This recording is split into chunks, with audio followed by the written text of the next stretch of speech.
Hey, I have passions here. Okay.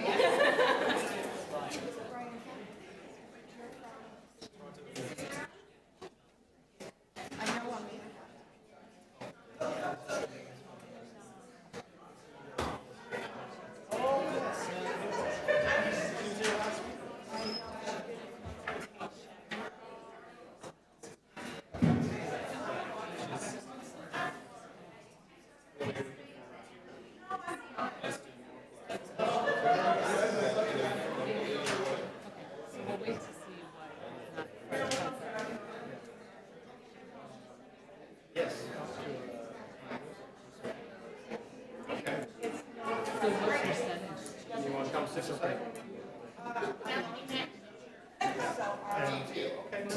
Okay, to add the she's heard of that.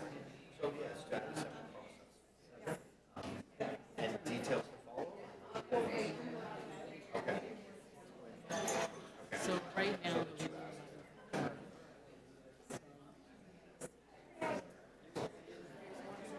Yes, sir. as well or one? Yeah, that would be one. Okay, thank you.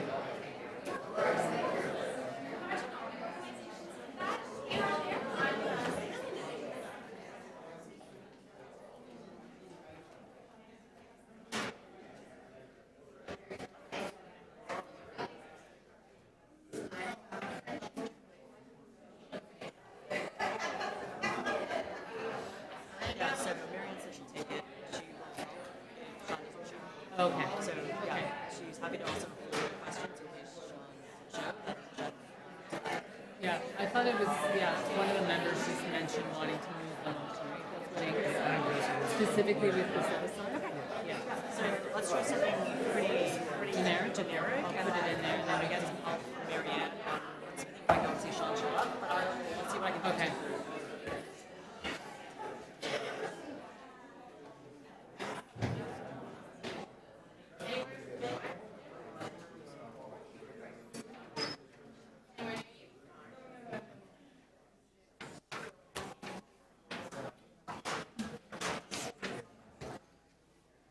Hello. Hello.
Excited to join this retreat. Hi,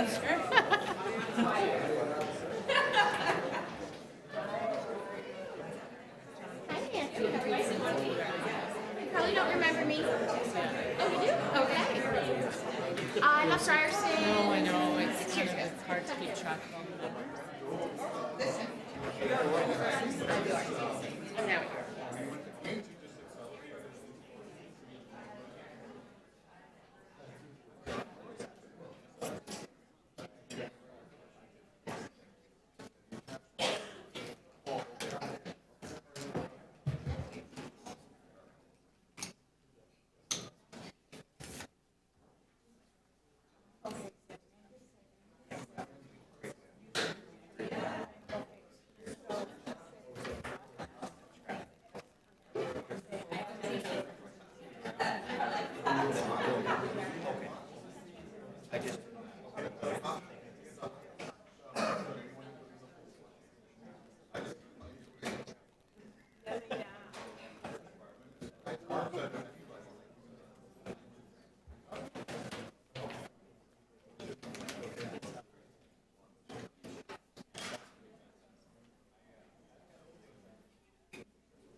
there's a few others. I can't let them out.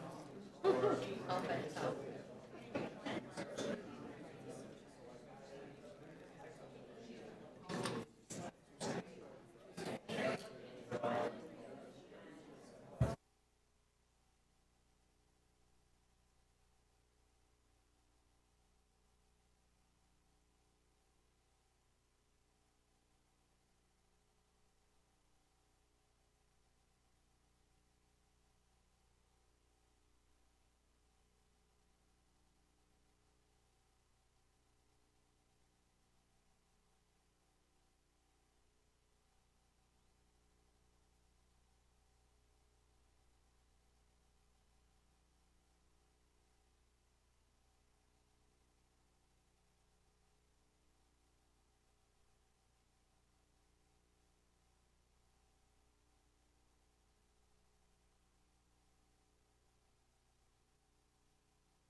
Good morning, everyone.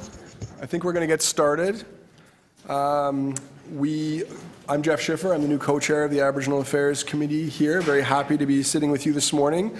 We now have quorum, and I'm going to call to order the second meeting of the Aboriginal Affairs Committee of the 2018 to 2022 term. I'd like to welcome all the members of the committee. Do we have Harvey Manning in attendance? We do not. I was going to introduce him because he's a new member.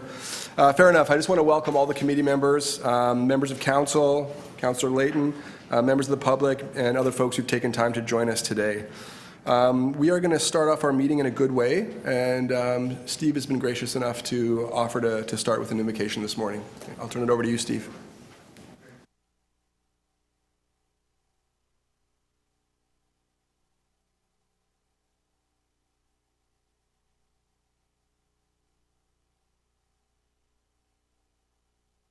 Miigwech gejemenendo kinegego gejito yan. Miigwech nokamis Jesus gabe wasaya jaywan nangam. Miigwech nokamis dabek Jesus gabe wasaya jaywan ne dibeting. Miigwech kakanekwe gamiziong wamadzawin. Gamiziong nijam. Gamiziong nebe. Gamiziong wasaying. Minwa gamidziong nasewin. Miigwech mishomis nadamoshin. Miigwech, miigwech, miigwech, miigwech. So what I said in Anishinaabe language was introduce myself and my Anishinaabe name. I'm from the Martin clan, from Nipissing First Nation. And I said, thank you to the Creator for everything you've given us. I said, thank you to Grandfather Sun for shining down on us during the day. Thank you to Grandmother Moon for shining down on us at night. I said, thank you to Mother Earth for giving us life. I said, thank you for the air we breathe, for the food that we eat, and for the animals. And I asked the Creator to help us. And then I said, miigwech 4 times, because that's how thankful I am. So, miigwech. Thank you, Steve. Selena is just going to come around with medicines now, just to ground us for the day.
Thank you, Selena, for taking those medicines around and grounding us in the day and the work before us. I just want to take the opportunity now to acknowledge the land on which we are meeting this morning.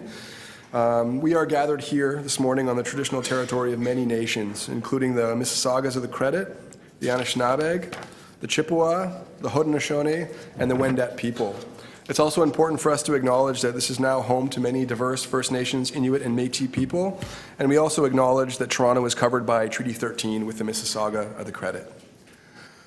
Are there any declarations of interest under the Municipal Conflict of Interest Act? If so, please indicate them now. Okay, seeing none, I believe that we can continue. May I have a motion? May I have a motion to confirm the minutes of the Aboriginal Affairs Advisory Committee meeting on August 29th, 2019?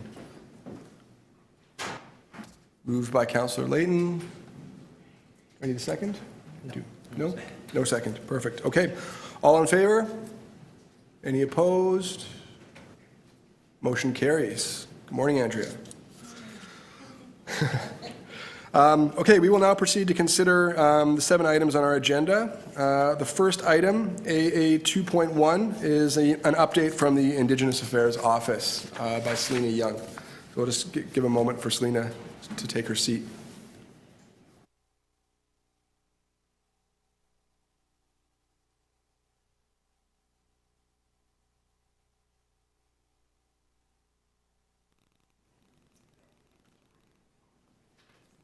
Good?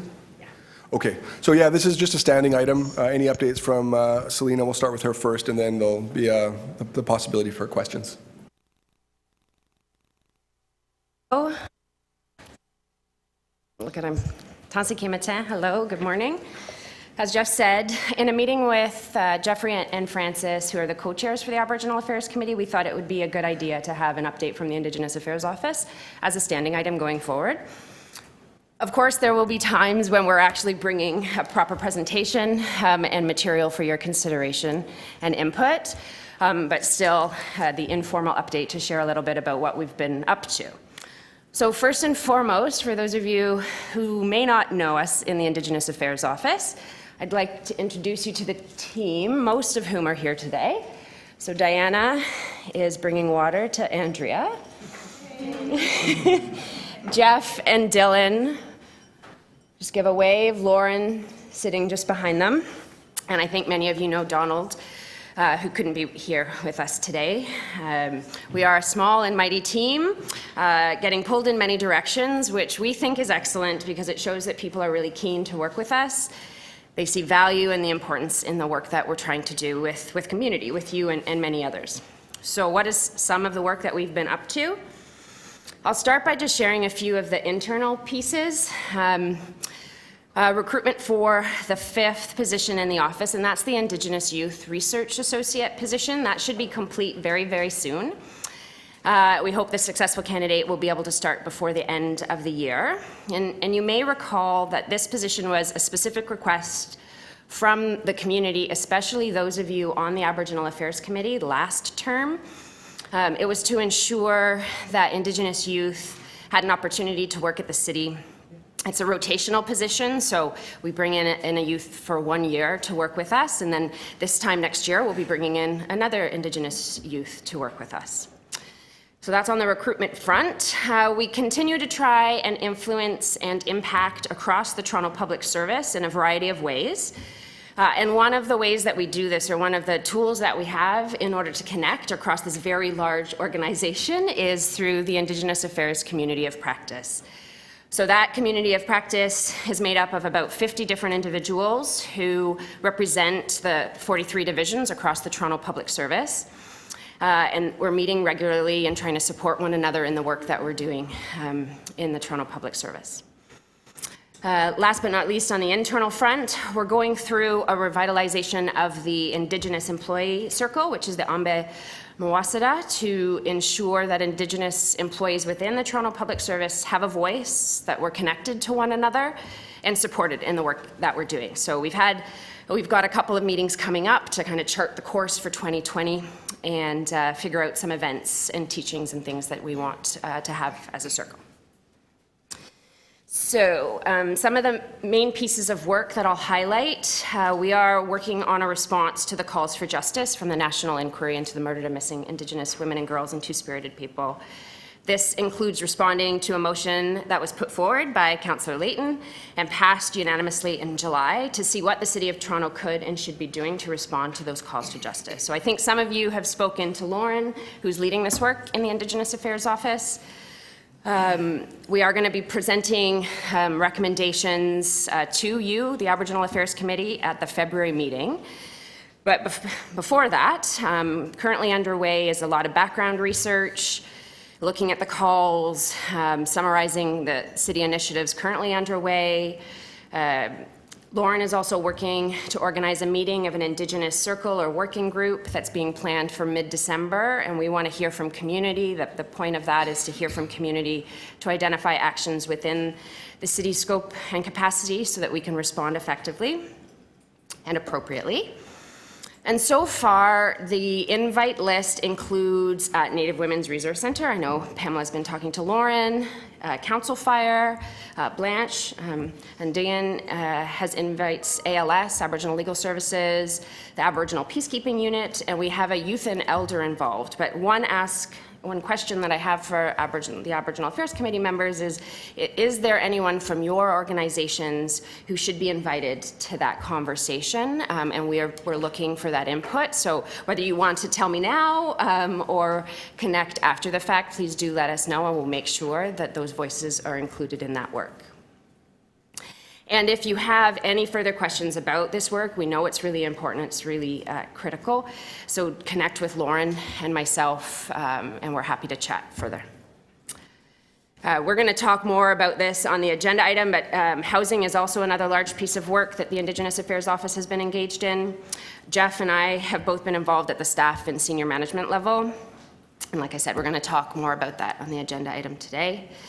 We've been undertaking various efforts related to Indigenous placekeeping and placemaking. This has involved community in and around High Park, along the Humber, out in Morningside Park, Dawes Road area, as well as, of course, here on Nathan Phillips Square. So we continue to work with Toronto Council Fire to realize their vision of the teaching, learning, and healing space. We've had some great strides recently when it comes to procurement on that particular piece of work. Also related to placemaking, Donald has been putting a lot of energy, heart and mind into the Indigenous Centre for Innovation and Entrepreneurship, and that's also related to efforts around George Street revitalization. Specifically with the Indigenous Centre for Innovation and Entrepreneurship, there's a lot of work to build partnerships. We're researching a lot of possibilities right now for various things, including programming and the approach and what will actually happen in the centre. And then, of course, supporting the Indigenous Leadership Advisory Circle that some of you sit on. And that's another item that we'll bring forward in much more detail to the Aboriginal Affairs Committee in the future. And I think I've just got a couple of more things that I'll share. Another important piece of work that'll come to the AAC is the City of Toronto's path to reconciliation, for lack of a better term right now. Some of you may recall speaking with Bob Goulet, who was hired by the city on a contract to kind of see where, with the creation of the office, where should the city consider going.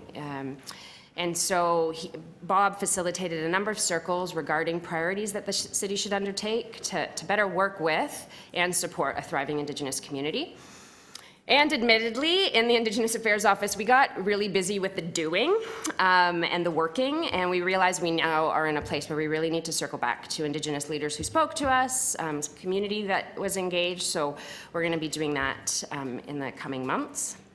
And I also want to highlight that we're giving some thought to important relationships. There's a lot of them, but I'm going to identify 3 of them today. We're doing some work with Lindsay at TASC, Toronto Aboriginal Support Services Council, to better define how we'll work together and make sure that we've got good connections, because that's such an important voice for the urban Indigenous community in Toronto.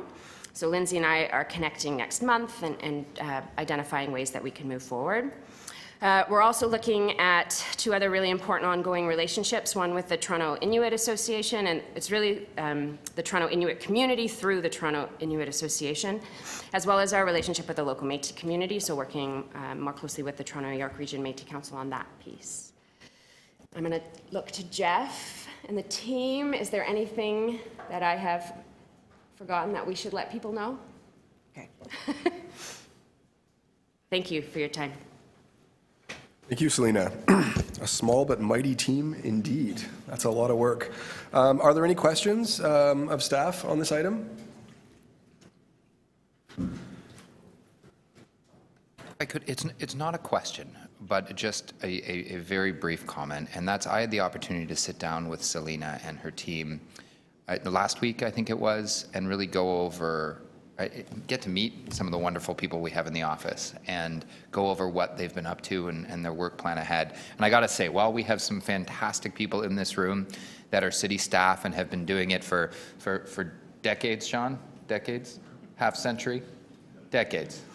And some other very committed individuals who work passionately on their files. I don't think I've met a core team of individuals so focused and so passionate about the work that they're doing. And that was such a breath of fresh air, such a welcome indication that we're going to get a lot done with this committee and this new office. I'll also like to congratulate again, and I think I've done this a couple times before, everyone on this committee who fought for a better part of a decade to get this office in the city manager's office and to really start to move the dial on this. And I think how critically important it is, and we have a fantastic group of people that are here to do that work. I'd just like to say how happy I am about that. Miigwech. Thank you, Mike. Do I have a motion to receive this item? Okay, by Mike, seconded by Brian. Excellent. All in favor? Any opposed? Okay, motion carries. Thank you. That takes us to the second item on our agenda, AA 2.2, meeting in the middle, an update on implementation.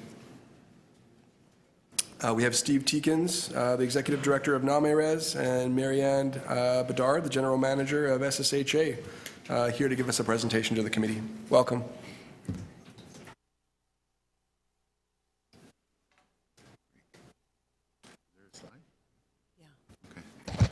All right. They're putting it up like Okay. We're just waiting for our slide presentation. Okay. So let's just all stare at the wall until we see that. Do you want to know any jokes, Steve? comment on how high-tech Steve is compared to city staff. Hi, sorry, I didn't realize. Let me just have a peek at this. I think someone gave a USB. Okay. Oh, okay. So that's my computer. Okay. All right. There you go. I thought they had it set up. Yeah, I thought they had it set up too. Sure, no problem. All right. This is the right version. I think it is. We'll wing it. Yeah. Oh, you don't want to see the notes, do we? Hang on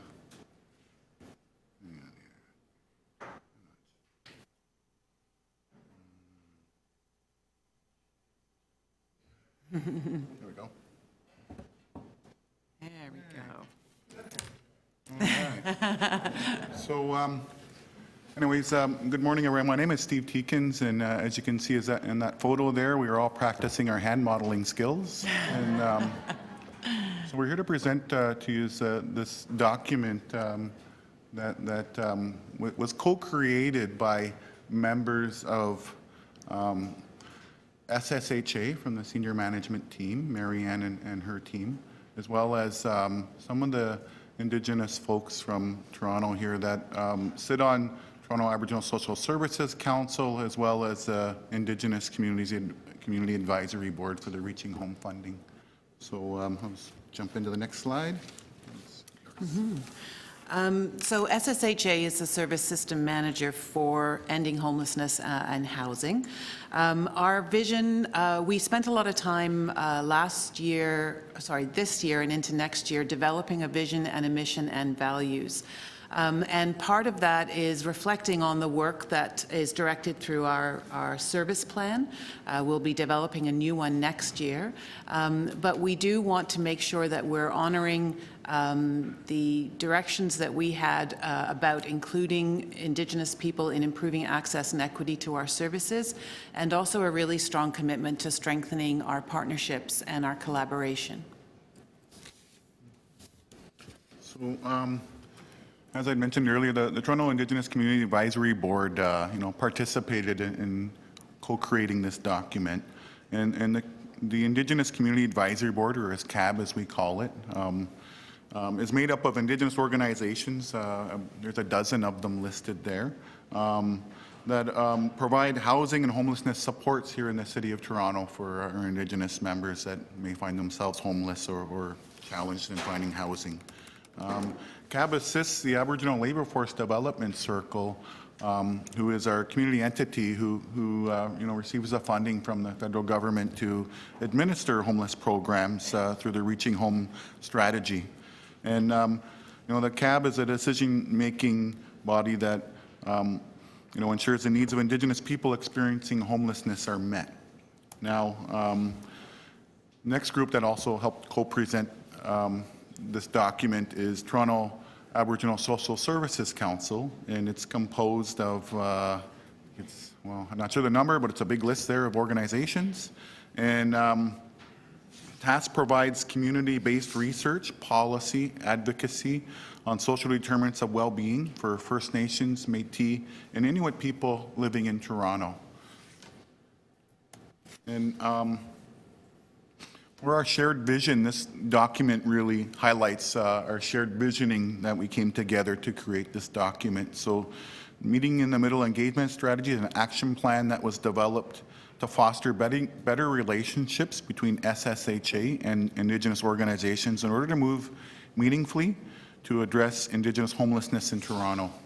The need to build a strong, sustainable relationship was seen as foundational in the step needed before trying to move forward the engagement strategy and action plan.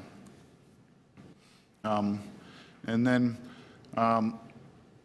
this chart here, this little graphic that you see, this is the findings of the last 4 consecutive street needs assessments. And if you notice in the graph that, from 2016 all the way to 2018 in the yellow chart, that Indigenous homeless count basically hasn't changed in quite some time. It's remained relatively steady at 15–16%. But in the red graphic, you'll see that Indigenous outdoor homelessness has done nothing but climb. So that's a clear indication that there's some work that needs to be done in helping to try to eradicate Indigenous homelessness. And we need to remember why we're here, and it's to work with those folks that are falling through the cracks. Indigenous homelessness is a significant issue in Toronto and a critical priority for housing and homelessness. SSHA has acknowledged that they need to do things differently in moving forward with the Indigenous community to solve homelessness.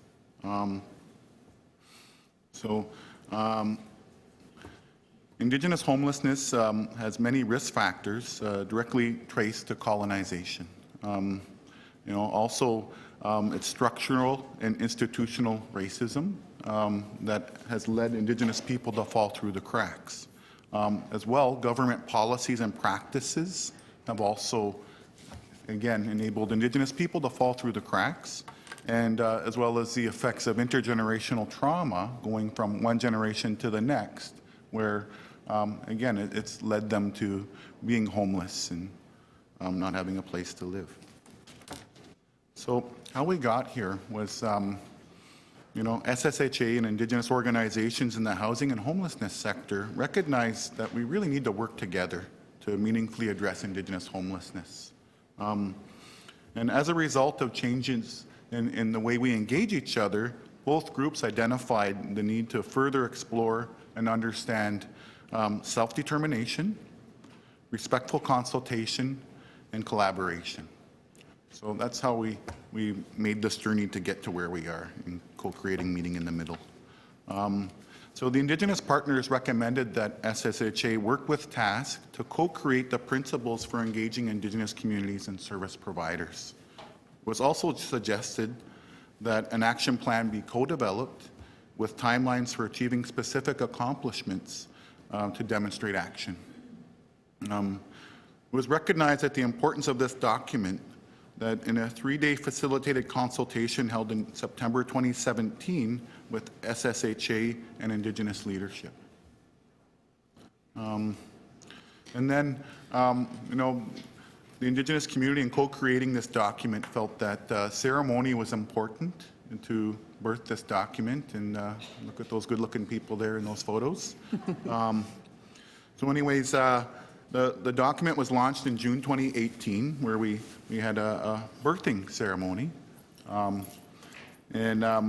It solidified our partnership and commitments in working together through this traditional birthing ceremony.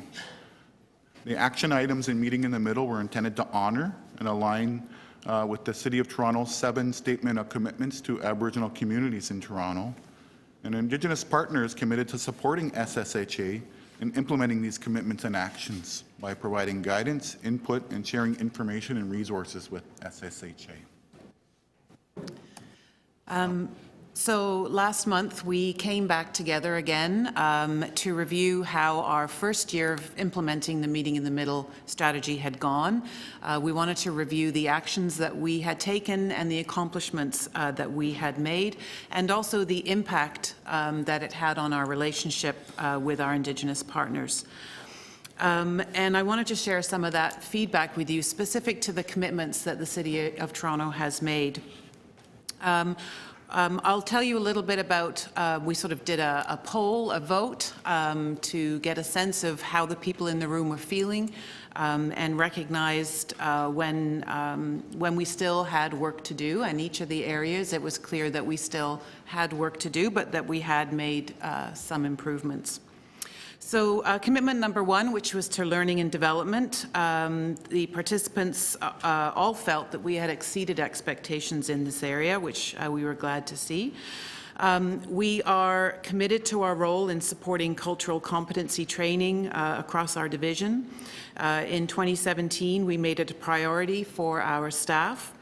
And we also ensured that the project and team involved in opening new Indigenous shelters took that training and took an extended version.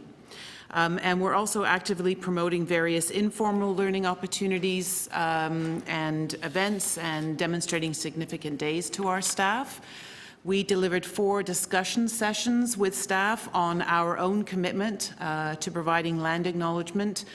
We mounted acknowledgement plaques in our head office, both in the general manager's office, but also when you get off the elevator, when you first come onto the floor, we wanted to acknowledge that, and also in all of our directly operated shelters, so that staff and partners feel welcomed when they come into our space. Commitment number 2, integrating holistic approaches. The majority of participants at the annual event felt that the collective actions for this were above expectations, although one participant did indicate that their expectations were not met. We have committed to opening new Indigenous shelters as part of our commitment to opening 1,000 new shelter beds in recognition for what Steve said is an ongoing and increasing issue for the Indigenous community. We're working with the subcommittee of the Indigenous CAB to guide the development and implementation of a coordinated access system, connecting people experiencing homelessness to housing and support. We've implemented measures in our RFP process to be more responsive to the needs of Indigenous organizations to ensure their success. We've created separate information sessions for Indigenous organizations, distinct evaluation processes, and Indigenous representation on the review teams. We've held distinct consultations to inform the development of our design and technical guidelines to ensure the culturally appropriate design of new Indigenous shelters that we'll be bringing on. Commitment number 3, which is to supporting capacity building. The majority of participants felt that our collective actions were above expectations. One participant did indicate that their expectations were not met. We have received council approval. We took a report forward and received approval to target 20% of our grant program to Indigenous organizations, and we are developing a separate Indigenous funding stream in partnership with our Indigenous partners. We've just signed a memorandum of understanding outlining how the groups will collaborate on the development and implementation of that funding stream. We've targeted 20% of the provincial Home for Good supportive housing funding to Indigenous organizations. 480 Indigenous clients experiencing homelessness have been supported by the program, and 35 Indigenous clients supported through rent supplements. We also provided a $120,000 capacity building grant to TASK in collaboration with SDFA to enhance their capacity to more deeply engage with both the city and with the Indigenous community. Commitment number 4, to meaningful engagement. The majority of participants at our annual gathering indicated that our collective actions were above expectations. One participant indicated that we had met their expectations, and one participant indicated that that our actions were below their expectations. We partnered with the Indigenous CAB and TASK on the 2018 Street Needs Assessment, which is a count and survey of people experiencing homelessness, which gives us very valuable data, like the data that Steve shared with you. We required all of the volunteers that participated in that to do cultural competency training. For the 2020 Street Needs Assessment, we've already started to engage with our Indigenous partners. We will be holding distinct engagement sessions, and we'll also be developing a guide for SSHA staff. Actually, it's been developed. I should give Linda lots of credit for how we engage with Indigenous partners and communities. Commitment number 5, to employment practices. This is an area where we do recognize ourselves that we have a lot of work to do in this area. Less than half the participants at the annual gathering felt the actions related to employment practices were met, and 6 participants indicated that the collective actions were below expectations. We have taken steps, but we know there is a lot more to do. We have recently developed an Indigenous counsellor position at one of our directly operated shelters to ensure that shelter staff reflect the population that they serve. We are targeting outreach to Indigenous organizations to increase Indigenous recruitment into the city. And just this month, we recruited an Indigenous partner into a director position at the City of Toronto. So they'll be sitting at our senior management table and working with us on all of our strategic decision. That director will be responsible for the development of our new shelter and our community engagement and our public education. So we'll have a significant voice at our senior management table. Commitment number 6, opportunities for collaboration. Half the participants at our annual gathering indicated the actions were above expectation. 4 participants indicated their expectations were met, and 1 participant indicated we were below their expectations. We have been sharing broadly with SSHA staff and City Division and community partners the process for co-creating and implementing the Meeting in the Middle document. We are extremely proud of the work that we have done and the document that we've co-developed, and we want to make sure that we share this learning right across the corporation so we can move forward together. Commitment number 7, action and accountability.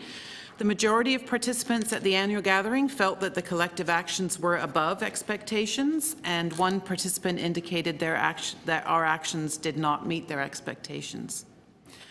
Our annual gathering on October 28th was an opportunity to renew our partnership and our commitment. The gathering was inclusive of First Nations, Inuit, and Métis ceremony, and that there was a collective sense of pride about the Meeting in the Middle and the annual gathering, and it was seen as a bold action and step in measuring progress and fostering accountability. We also spent some time looking forward, recognizing that as a division we still have work to do. We still continue to learn, and we are committed to ongoing change within our division. TASC and our Aboriginal CAB partners have been extremely generous with their support, with their understanding, and with their guidance, and we are stronger for it. So in 2020, we are committed to each of these actions and getting back together in 2020 and reviewing how we've done and committing to further actions. These are just a few of the quotes that some of the participants shared who were involved in the co-creation and the planning for 2020. So, well, miigwech everyone for hearing us out today. I just want to say that this document in other jurisdictions across the country, they're starting to explore this. I know there's a group in Winnipeg that asked have that document shared with them, and I know Linda and I recently presented at the Canadian Alliance on Homelessness conference in Edmonton, and it generated a lot of interest from Indigenous folks in other areas. The neat thing with this document is it's not like you can just cut and paste it and instantly have a new relationship with an Indigenous community. I think the ingredients to creating a good relationship is face-to-face contact, getting to know each other. It's not like you can just recreate this document and say, okay, we're committed to a relationship with Indigenous people. What really needs to happen is the face-to-face. And some of the things that aren't written on paper is really what was the glue that brought us together to work more meaningfully together. So, miigwech everyone. And if I could just close by saying, from SSHA's position, this work would not have been possible if it weren't for the work of Linda Wood. I wonder if Linda would just stand up and be recognized. Linda has been an incredibly useful resource to SSHA. She's very patient with helping us understand where we've made mistakes, helping us understand how we can correct those mistakes, and developed the engagement guide that I think Steve agreed was an incredibly useful document. We have to share that within our organization more broadly and ask people to commit to that document about how we will move forward and engage with the Indigenous community, and we look forward to an opportunity to share that also across the corporation. Thank you. Thank you very much, Marianne and Steve, for that fantastic presentation. I just want to ask, are there any speakers on the item? Oh, are there any questions on the item? Sorry, questions first from the table or staff? Yeah, go ahead. I just had a question. Sorry, I had a question. With all of this going on, have we thought about Toronto Employment and Social Services making it a smooth transition for people into homelessness, into housing, and financing them that way? Because I've been to a few meetings, and I've been the only person from TASC coming, and I'm a caseworker, but I would like to see a director or something come in to be involved in this because it's very important, and the money flows a lot of times through Toronto Employment and Social Services. Yes, thank you for that. We are working internally with some of our other divisions. I think that we need to, working with the Aboriginal office, to look at a work plan for how we do that very intentionally and identify some key partners where we want to do some very specific work. And I think that will certainly be an area that we can explore. Thank you. And for me, I'm not really aware of any relationship with any Indigenous organizations with TESS. No. And perhaps there's some work that needs to be done there. Oh, okay, sorry, Council Fire does, all right. Yeah. There's one, but there's still several other organizations that do not, who work with a lot of Indigenous people who are vulnerable, finding themselves homeless. And perhaps this document could be a model to strike up a relationship with some of these Indigenous organizations to help eradicate some of these problems. Thank you. Well, Any other questions from the committee? Andrea? Yonko, and Yonko, to both of you for the presentation. The document is a beginning, and it's a good beginning, and I think it's really critical to maybe take that same framework and apply it to so many of the other divisions within the city, so then that we're not tripping over each other. And so if there's a protocol that's in place, then we know about it, and we've experienced some collision courses. Not intentionally, but if there was that commitment that we made for each other on other fronts. And I do want to shout out to TESS, because they have been amazing. They've provided the opportunity not only for our community members, but also others who find themselves in the homeless field. The area that's been restricted is that it's only a year, so we need to look at persons who are in that particular area really need to have a bit more time. I do want to acknowledge again this meeting in the middle document. It's only it's a beginning. There's a lot of areas that needs to be enhanced, and I think we could learn from it with each other and how we build that commitment to one another and how we want to engage our community that we were established to do. Yeah.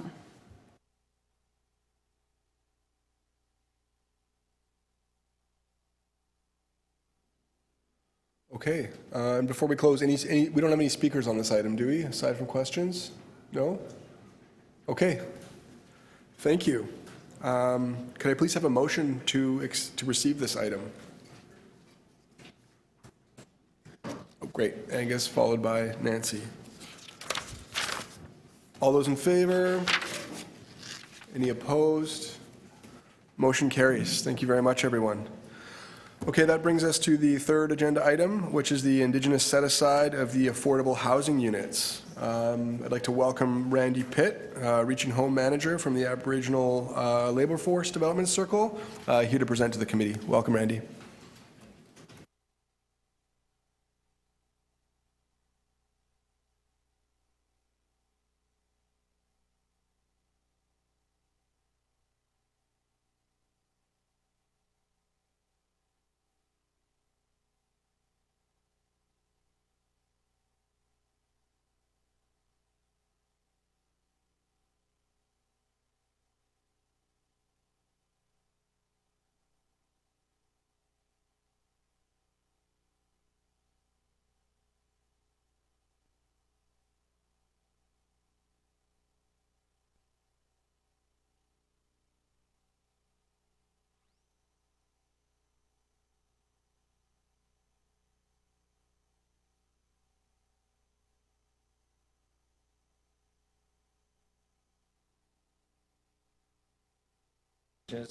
Funding stream of the Reaching Home strategy that's has a 10-year initiative right now. And we're here today to submit, actually we're building on the previous presentation. Thank you to Steve and Marianne for setting the stage for that. So we're looking to submit for consideration the possibility of allowing at least a 30% set aside of Toronto's newly created affordable housing units. Again, we've been the CE and been working with our Indigenous CAB, the Community Advisory Board, for the last 18 years on homelessness. And our request is going to be substantiated through a vast array of statistical and demographical information as follows. On average, about 1 in every 25 Canadian adults have experienced either homelessness or insecure housing in the past 5 years. However, the Indigenous homelessness population within Canada has been 8 times higher than the average. And just within Toronto, over 1 in 3, or 35%, were either precariously housed or experiencing homelessness at any given time, or at the time of the Community Health Assessment Survey. With the Indigenous population continuously increasing in the GTA, comes an increase in the Indigenous homeless population, obviously. 52% of Indigenous adults living in the city have moved at least once in the past year, and about 2 in 5 have lived in another Canadian city moving to Toronto. So it just indicates that our people are migratory and transitional. As we are all aware, homelessness in Toronto is reaching epidemic proportions, and Indigenous homelessness is disproportionately and significantly higher than any other reported group. And we have reference to all the street needs assessments that we've done here in Toronto. And as Steve mentioned earlier, the last street needs assessment in 2018 made specific reference to the overrepresentation of Indigenous people continuing to be greater in the outdoor population, with 38% of respondents identifying as Indigenous. So in addition, 20% of the respondents in the SNA 2018 study were staying in 24-hour respite sites and identified as Indigenous, which again was higher compared with other indoor surveyed groups. And lastly, half of all respondents identifying as Indigenous reported sleeping outdoors for at least one night in the last 6 months preceding the SNA, which again is considerably higher compared to 28% of the non-Indigenous respondents. So I believe our request will help rebalance the inequities and the disproportionate levels of Indigenous homelessness here in the city. So again, to reiterate, the request today is of newly created units, which will assist in reducing the number of Indigenous homeless and bringing our homeless numbers down. Now, again, we applaud the city in their efforts to move towards Indigenous reconciliation, and we understand that with your new HOT action plan 2020 to 2030, should have a positive impact on many equity-seeking groups who are at risk of experiencing homelessness or have housing instability. So that's the HOT action plan, I'm sure most are aware of. It referenced including engagement with Indigenous communities and in recognition of that city's commitment to reconciliation. We definitely want to be part of the HOT action plan, and we truly hope that this report and the city's actions will be developed using an equity lens as referenced in the HOT report. So this lens will assist key city managers and leaders to see through Indigenous eyes and make a key difference in helping our people in not being overrepresented in homelessness. And again, I want to applaud the city's efforts, in particular SSHA, you guys are amazing. So your Shelter Support and Housing Administration Department in the co-developing of the previous mentioned meeting in the middle engagement strategy document, relationship document, I should say. And in addition to the mayor's recent commitment to honoring our 20% set aside for the additional homelessness dollars to help and alleviate Indigenous homelessness in the GTA. Unfortunately, this will not be solved with only additional money. Our people that are vulnerable and overrepresented in homelessness require deeply affordable housing. So not just affordable housing, as this is an unattainable goal for many of our people in the streets living rough.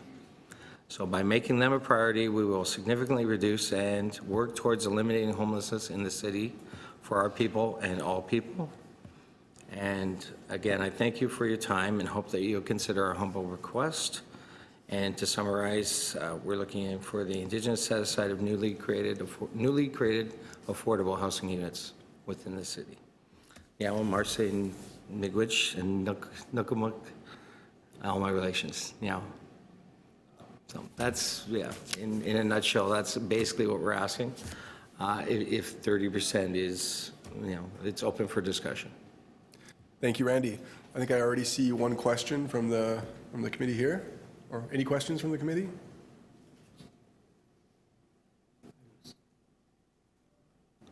Angus? So I do want to speak to the report, not ask a question. So there are thousands of units that are currently targeted for development in the City of Toronto through the Housing Now program, which is a really, really positive thing. It's an ambitious program, and I think we should be appreciative of the people who have fought so hard to move that program forward. One of my concerns is the definition of affordability that the City of Toronto uses. The definition is that units are considered to be affordable if they're at 80% of the average market rent, and I can say that I'm confident that at 80% of the average market rent, Many of us in this room can't afford 80% of the average market rent. And certainly many of the folks on the waiting lists, the Indigenous folks on the waiting list at Wigwaman cannot afford 80% of the average market rent. So when we talk about a set-aside of like a 30% set-aside of the affordable housing units, I think that's important, but I think it would be more important if we had a 30% set-aside of the deeply affordable housing units that are being developed, which are at, let's say, 40% of the average market rent. I'm frankly not terribly bent out of shape about the 80% units. So that said, and notwithstanding my concern about the definition of affordability, what I'd like to do, if it's in order, is to move a motion. And the motion I would like to move is that this committee recommend to the executive committee that 30% of the new affordable housing units that are developed by the City of Toronto are set aside for the Indigenous community.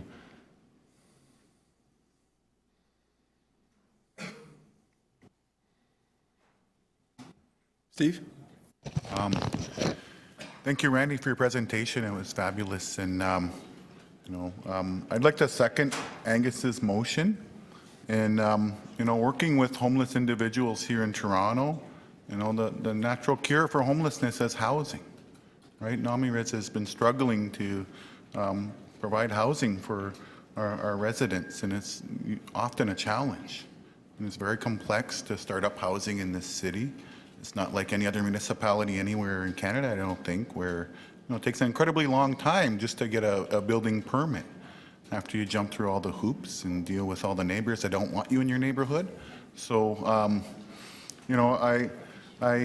very pleased that this motion is forwarded, and I hope that the executive committee really looks at this and takes it seriously. I know there's been a number of research reports and growing evidence that support the need for this for our Indigenous community. So.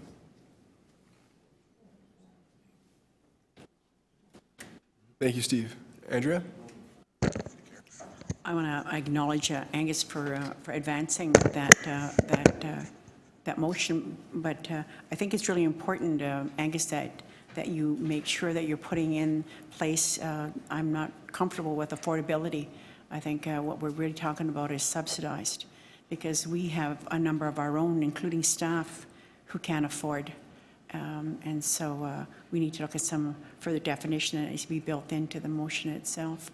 Otherwise, we're leaving the definition to another group.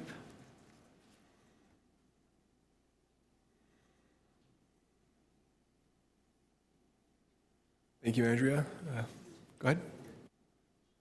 Yeah, and just a question off of what you mentioned, Angus. Thank you for that information, by the way.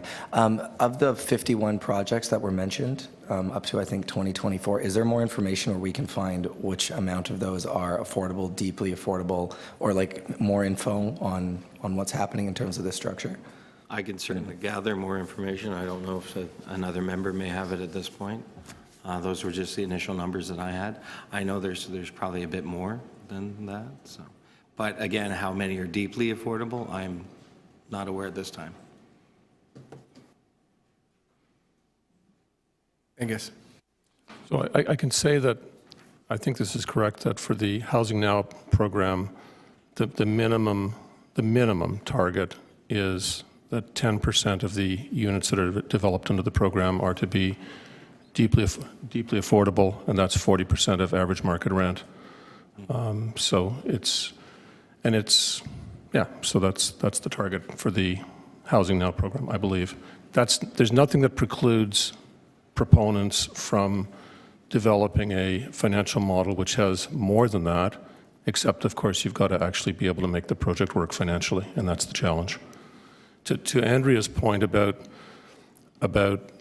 subsidies, I don't disagree with that, but I think it's a related issue, but a separate issue. For me, the motion that I moved is One which is designed to open a discussion around the need to have a set aside for the Indigenous community, not just for programming, which I think is terrific, which we heard about earlier today, but also for new affordable housing units. I think it sets the stage for that discussion. I mean, we could have another discussion around whether there should be a set aside for rent allowances, right, which is kind of like the subsidies of today, right? But that to me is a separate piece.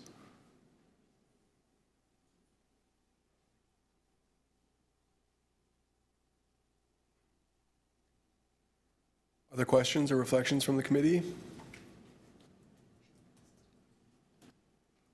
Councillor Layton? I have some questions of staff because we have the benefit of our director of our Affordable Housing Office. What's your title? Executive Director of the Housing Secretariat. Thank you. Here today that might be able to shed some light, because it's my understanding that the HOT report is hot off the press. Ta-da.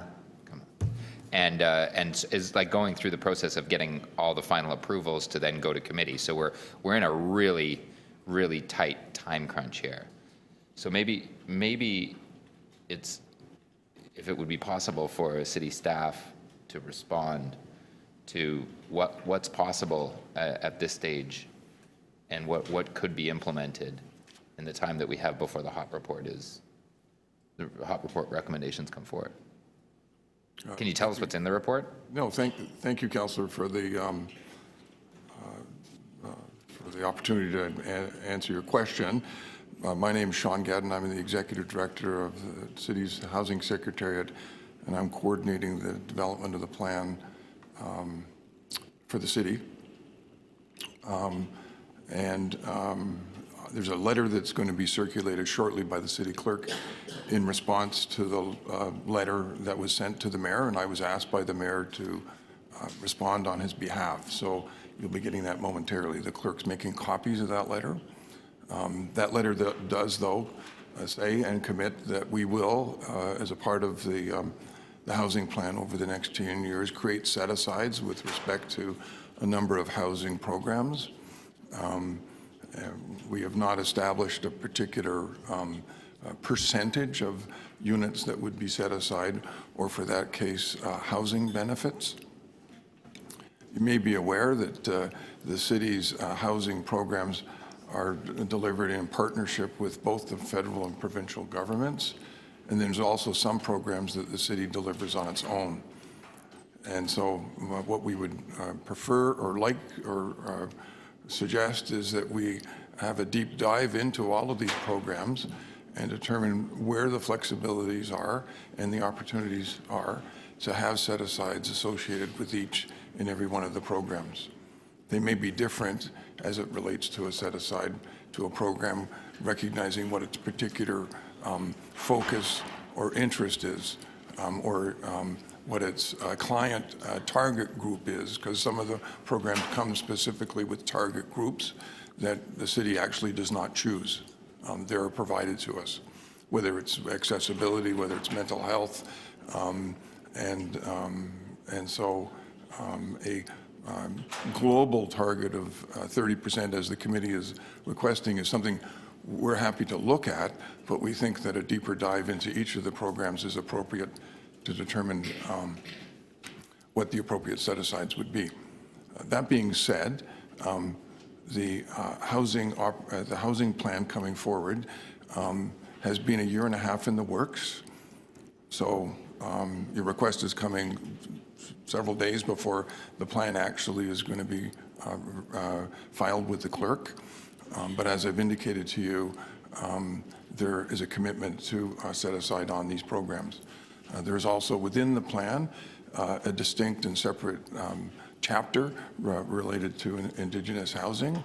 And secondly, the community will have an opportunity on December the 10th, when the plan comes before the Planning and Housing Committee, to depute on the plan. I'll also say, with respect to the point on affordability, city staff and the community have told us that a definition related to housing, which is a market-based definition, is unacceptable and unworkable. And so there will be an income definition that will be moving forward in the plan. And lastly, perhaps of interest to this committee, is that the City Council has directed us, and the plan will include a updating of the 2009 Toronto Housing Charter, which essentially will recognize the right to housing for anyone in the city, including our actions that the city will take to help in the progressive realization for families and individuals of a right to housing. This is a very, very significant step that the city will be taking to align all of our programs, regardless of which division delivers them, with a right to housing lens. And I would hope that you would be able to, when this comes forward as a committee and in your own individual organizations, support this very, very bold move on behalf of the city to enshrine a right to housing in all of the work that we do. And it should also assist and support the meeting in the middle work that SHSA is doing, but on a corporate level for the city. Thank you very much for the question, Councillor. Thank you. So the report's going December 10th to the Housing and Planning Committee, and then it would subsequently go, the recommendations will be that City Council adopt something. So it'll go to the City Council meeting in late December. December 17th and 18th. If I could just ask the clerk, what executive committee meeting will this in Aboriginal Affairs Advisory Committee report to? There's some important, there's several ships coming in to the same harbor that may all happen at the end of December. We don't have an executive committee before the next council meeting, correct? No, we just had it.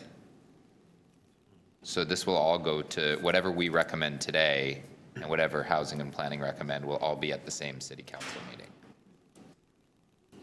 Maybe that was a more straightforward way of asking a goofy question.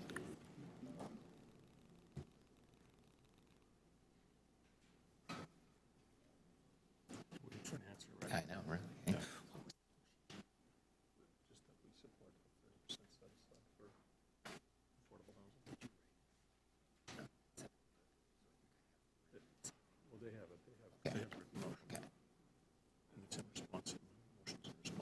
We have multiple things going on, it sounds like, Councillor Layton. We've got the next exec committee on December 11th. Okay. And then we've got some separate issues that are going to go to the Housing and Planning Committee, which I believe Mr. Gadden said was on the 17th and 18th. Is that correct?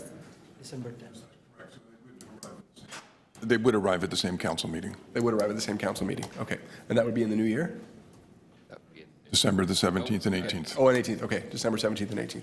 Right. So if I could just clarify with the letter, we've been circulated the letter now, and it does say there will be a set aside. Is there a reason why there's not a specific number for a set aside for the Indigenous community in the current draft of the HOT report? Councillor, as I indicated in my response, there's a range of different housing programs, some of them that are city delivered, some are federal provincial, some of them are provincial city. And so we believe it would be appropriate to sit down and do a deep dive in each of the programs and determine what the particular set aside should and could be, as opposed to a blanket 30%. Some of the programs also come with certain criteria attached to them, so we don't actually have the ability to set a set aside or set a certain percentage. Okay, thank you. I think just with respect to the question as well, one of the big areas that we see of importance here, recognizing that housing development can be anywhere between 5 to 7 years in its making, that the Canada Housing Benefit that the Ontario and provincial governments are rolling out effective April 1st, 2020, provide an opportunity for immediate relief in terms of income support to members of the Aboriginal community. So we think that actually has a really quick and immediate impact, and we should be talking about that specifically in terms of what rules there are and whether there's a set aside that can be established within that as well.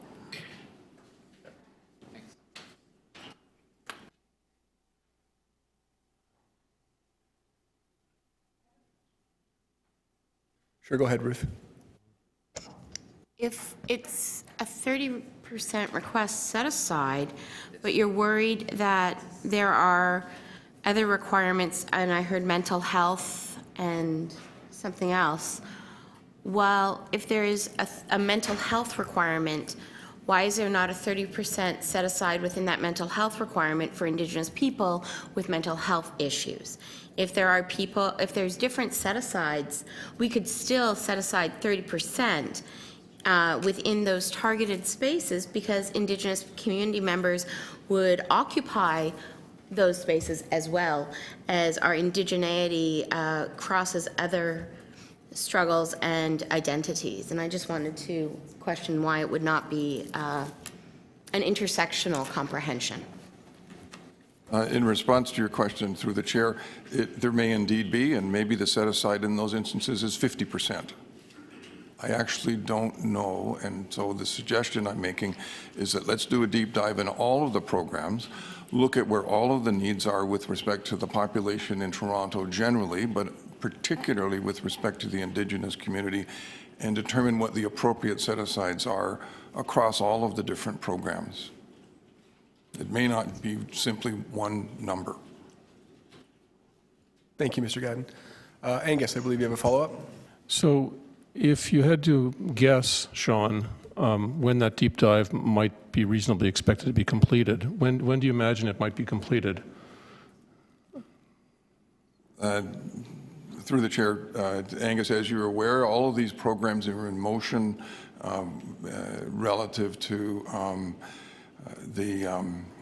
the changes that the federal and provincial governments have made, particularly under the National Housing Strategy. So the Canada-Ontario Housing Benefit that is to begin April the 1st, staff do not have the information or the detail about that. But I would suggest to you that this would be done within the next 4 to 6 months. And sorry, through the chair, again, a follow-up. So that, when you talked about the 4 to 6 months, you're talking about the housing benefit deep dive, or the deep dive on all of the programs that relate to the provision of affordable housing? Everything. Everything. Thank you. Thank you both. Any further questions or comments from the committee? Steve? I'd like to remind us, we still have a motion on the floor and we need it to be carried. Yes, we do. I think the clerks are vigorously composing that as we speak. Angus? Well, I think much of this discussion has revolved around the motion, although it hasn't been explicit. So again, if I can ask through the chair, Randy, to provide his thoughts on the idea of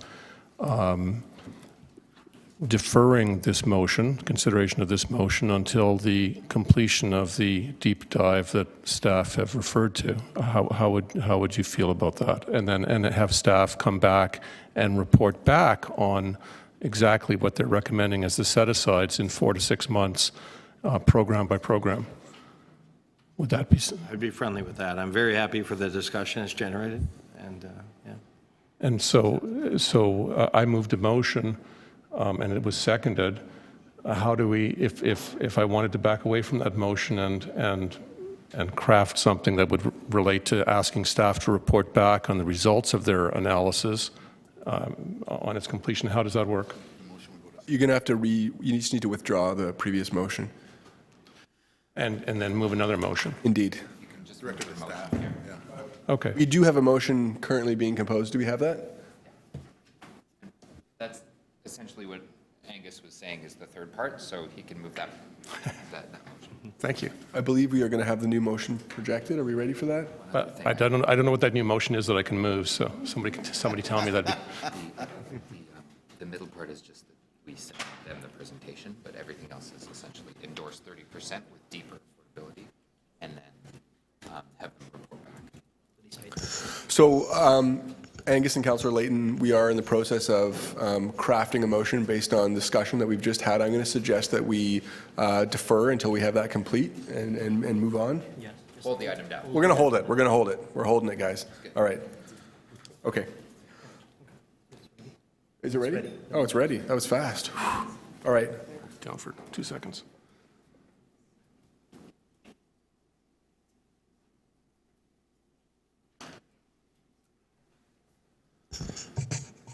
If I could just suggest that this be made in Angus Palmer's name, just 'cause essentially it's the same thing that was being discussed, except for number 2, which was just for us to request that city staff consider the presentation as part of the report. That's more just jargony, but the first one is essentially what Angus said before, and the third one what was just said. No, but we want to endorse. Go ahead, Angus. So to Randy, through the chair, if we took out the 30% and left the rest of the motion on the understanding that the staff would be reporting back to this committee in 4 to 6 months on set-asides program by program, would that be acceptable to you? Would that be something you'd be? Because when it came back to committee, we could listen to that report program by program and say 5%, forget it, for instance. Or we could say 40%, what a great recommendation. So would that be acceptable to you? Are we taking out at a rate of, or are we going to say potentially at a varying rate? Yeah, so my question is, would it be okay if we took out at this point at a rate of 30% on the understanding that staff would report back in 4 to 6 months on the set-asides program by program, the percentages? Would that be acceptable to you at this point? I'd be acceptable to that as long as we add the little meat to point 3 in defining the report back. Yeah. So no later than 6 months. Okay, is that in there? So with that addition? Yes, please. Sure. Okay. The chair can also just call them to come back. There's some power in Jeffrey's seat. Just in the seat, not me. We don't just want them to come back. We want them to come back with their recommendations. Although we're happy to have them come back. Okay. So with those amendments. Agreed. Yes, we'll proceed and make those amendments. So I'll move that motion. And I'll second it. Fantastic. All in favor? Any opposed? Motion carries. Thank you. Thank you very much. Exciting discussion today. Thank you, Sean, as well. Yeah. Okay, so we're going to move on to the 4th item before us, which is the Toronto Indigenous Overdose Strategy. I believe we have do we have a speaker on this point?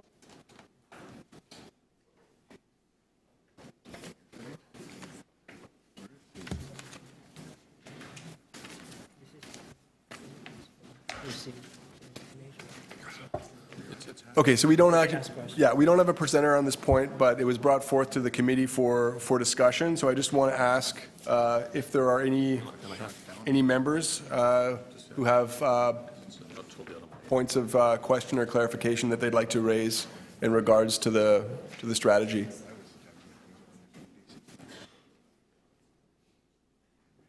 It'll be up in a second.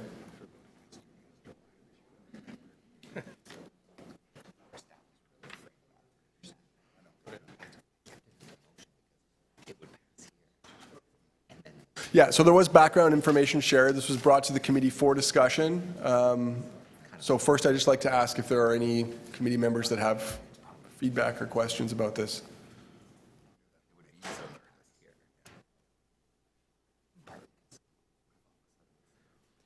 Do we have any speakers from the public who've registered with clerks to speak on this particular point?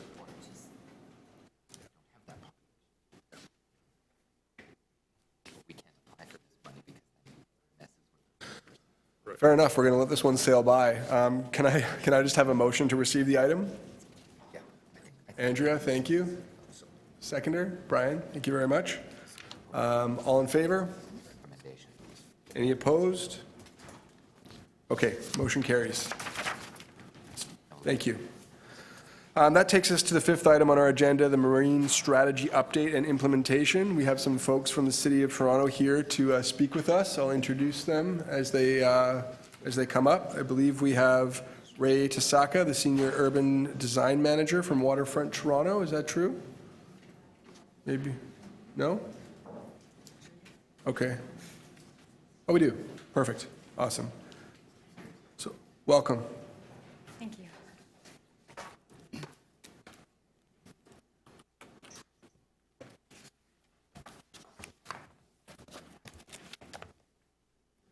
I believe we also have Marina Hofschild, a planner with the Waterfront Tech Secretariat as well. And we'll just give these folks a moment to get their presentation up and settled. Welcome. Thank you. And thank you for allocating time for us to present the Marine Use Strategy update and implementation. My name is Ray Tasaka. I'm a Senior Urban Design Manager at Waterfront Toronto, and I'm joined with Marina Hofschild, Project Manager at City Planning, as well as Martin Vanderberg, our Project Manager from WSP, who is leading the planning study, as well as Kate Etcher, Waterfront Toronto Communications Coordinator.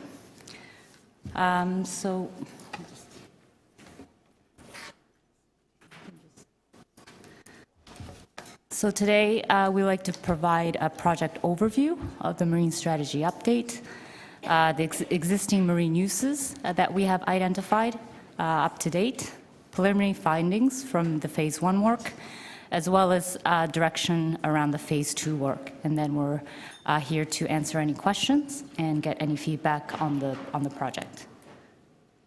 I'd just like to give an overview of the Marine Strategy Update 2006. In 2006, Waterfront Toronto commissioned a development of a marine use study. This was led by Waterfront Toronto, City of Toronto, Ports Toronto, TRCA. And back then, the strategy looked at inventory of marine users and uses at the time. The strategy was developed around 5 core themes that's identified up on the slide: recognize and expand an exceptional resource, embrace integrated and sustainable planning on the waterfront, promote an active, diverse, and accessible waterfront, plan marine districts through revitalization, and implement strategy through steady investment. We're now in 2019. It's been 13 years. We are well overdue for an update. So this study is essentially a refresh of this marine strategy. And the purpose is to align with the new planning initiatives. There's a lot going on in the waterfront and will continue to grow. So it is important for us to align with these planning initiatives, ongoing construction, and future plan development projects, as well as addressing growing and expanding user base of water-related recreation and transportation. The project overview, this is the key goal for this project, is to update the marine strategy that was done in 2006, as I said, ensuring that marine uses and uses are accommodated in appropriate locations with adequate facilities within the context of the waterfront development. We're also looking to define and maintain proper balance of marine uses, including different marine users, commercial shipping, tour boats, recreational water-related uses, and water-based transportation. We're also looking to discover implementation strategies to prioritize by order of urgency, as well as looking at implementation responsibilities. So identifying who is responsible for what, including dock wall restoration, et cetera.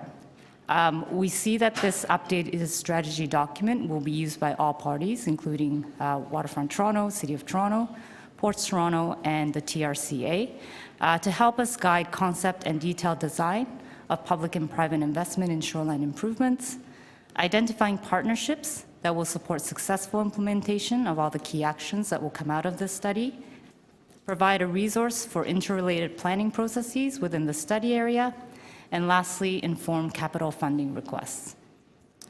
This is a very high-level overview of this study. We started this summer in July. In Phase 1, it was really an analysis of the marine uses. So this was looking at additional marine uses that have changed since 2006, again, 13 years ago. And then study phase 2, which we have started, is in identifying and developing future opportunities for short-term and long-term strategies on how we accommodate these boats. And then in phase 3, we're looking at developing an implementation strategy. So that will carry us into April.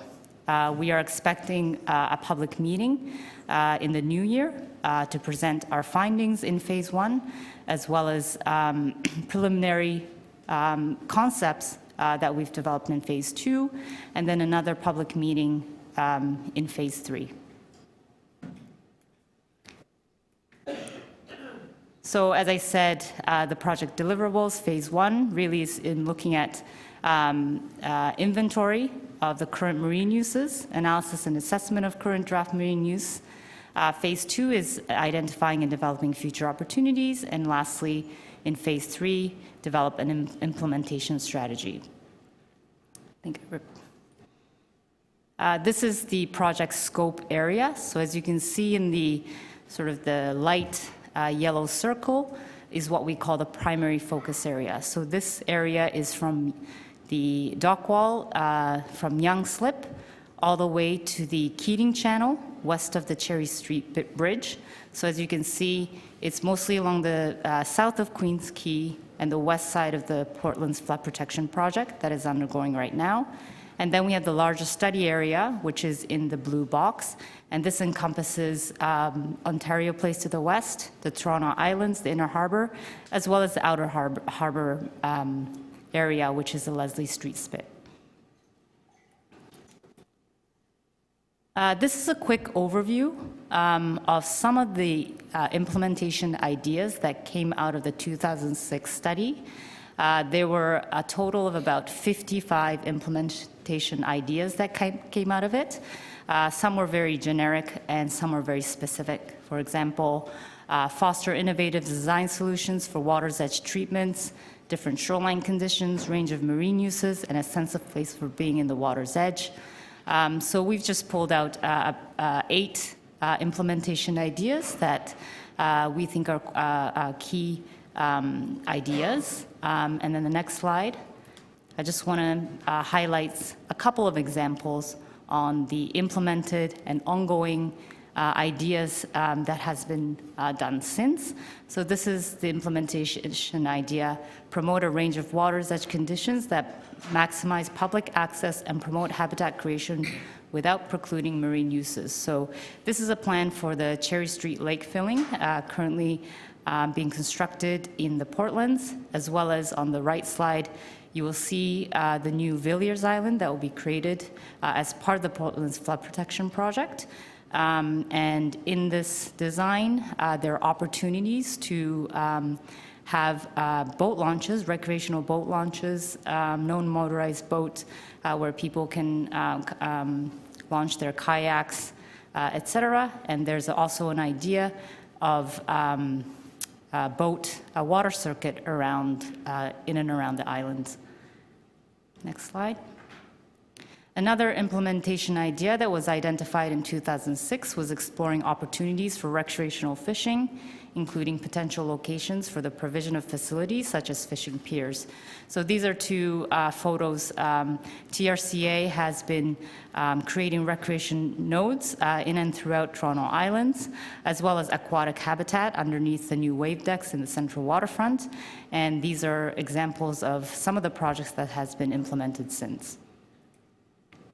We also did an overview of existing plans and initiatives that came out post-2006, which were examples like the Keating Channel Precinct Plan, East Bayfront Precinct Plan that is currently being constructed and developed, Bathurst Quay Neighborhood Plan, Villiers Island Precinct Plan, and so forth. And we looked at this through the lens of the marine uses and what were proposed in these plans. So, for example, Villiers Island Precinct Plan. So as you can see on the map to the left, in this precinct plan, expansion of ferry uses from the existing Jack Layton Ferry Terminal. There are ideas in expanding that network towards the eastern waterfront to the Portlands.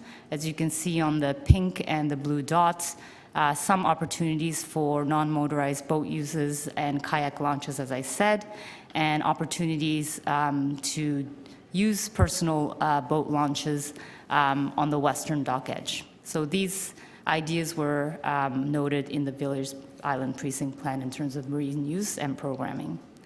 The next one, again, is the Portland's flood protection. This is a map of all the marine-related programming that has been proposed in the Portland's flood protection enabling structure. So as you can see on the west side of the Cherry Street, there are, again, kayak launches, potential water taxi stops that could be used for people to be able to go down towards the water's edge and use the river as well as the inner harbor. Apologies for this light map, but what we've also done is started an inventory mapping.